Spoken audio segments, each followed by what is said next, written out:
Okay, AJ, so probably a big question, and I've actually gotten this from a couple of my friends and clients, is who's accountable for this? I mean, how do they recoup some of the money that's gonna be lost? Obviously, real estate value goes down, but for just the cost of rebuilding a pool. Yeah.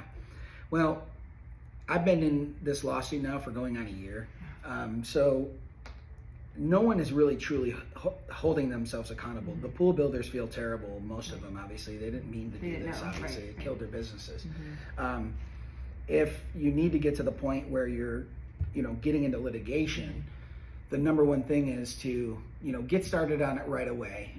It's up to you if you want to do a core sample or not. A lot of the people that had Easy Mix, for an example, who is probably one of the largest companies, I don't mind saying that on tape. But that is all stopped to the point where you have to understand that once you cannot touch your pool until the company and their insurance company has actually done their due diligence on looking at the pool and everything.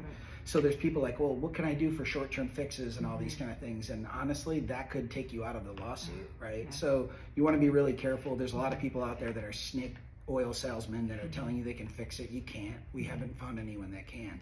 So, first step is really, getting an attorney. Unfortunately, you do have to sue the pool builder in order to kind of, get other places. You can call up the pool builder's insurance and see if you can talk to their insurance about this. But typically, from what we've seen, nobody will really talk to you until you file the lawsuits, which can get expensive. Right.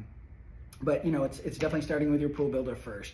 Figuring out all the analytics of who shot it and what's going on with that, and then getting with the insurance carrier. The issue is the pool builder's insurance carrier is like, wait a minute, my guy's not at fault here. It's a supplier, right? So they don't want to pay. Then it goes to the supplier, and the supplier says, well, wait a minute, we got our XYZ from the Colorado River, and whoever got the sand and whatever that is, and this is on them.